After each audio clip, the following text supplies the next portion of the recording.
and I quote, here are the real lessons of the crisis in Ukraine. Russia is not a great power, and Vladimir Putin is hardly the master grand strategist that many American holy warriors have been weirdly eager to believe. What do you mean by that? Do you see this as a sign of weakness by Vladimir Putin?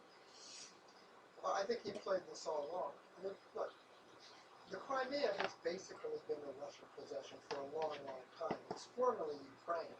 And I think invading it as they have is a serious violation of international law. But, you know, they have the Black Sea Fleet there.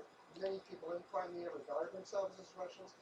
Had Putin just hung on, waited for the elections, which might elect a pro-Russia candidate, and in any event, whoever wins would have to deal with Russia, you know, I think he could have come off looking pretty, like you know, like an international figure. Instead, he's acting like a bully. He's coming strong. He's alienated not only the West, which wants to deal with him, but also a lot of pro-Russia Ukrainians as well. I think it's been a serious strategic miscalculation.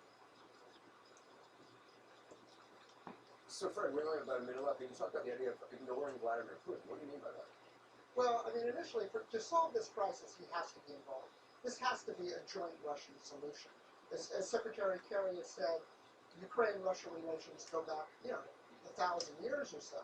They have to be involved in it. If he doesn't want to be involved in it, if he doesn't recognize a new election, a new government elected by people coming in May, then I think the solution, not sanctions, which aren't going to work anyway, which are just going to be theatrical, but just close him out of the international organizations to which he belongs, and to which he's not really contributing much. You know, we're already going to cancel this G8 conference in Sochi that was going to happen. Well, let's have a G7 conference someplace else. OECD meetings, you're not a member anymore. Don't put direct sanctions, but sort of, you know, have briefings for heads of American corporations which are doing business there, from some State Department, CIA people, telling them about the risks of continuing to do business there. Already, you know, the ruble is going down, investors are coming out. That, I think, is the best way to deal with him in a way that will actually have some consequence.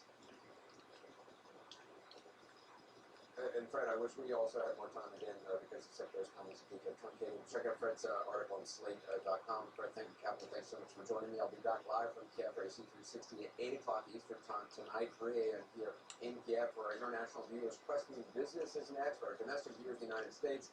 Our coverage of the crisis in Ukraine continues right now on The Lead with Jake Tapper. Jake?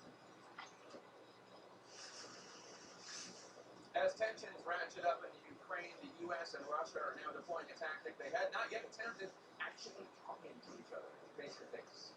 Jake Tapper, this is The Lead. The World Lead, America's top diplomat, John Kerry, meeting with his Russian counterpart for the first time face to face since Russian boots hit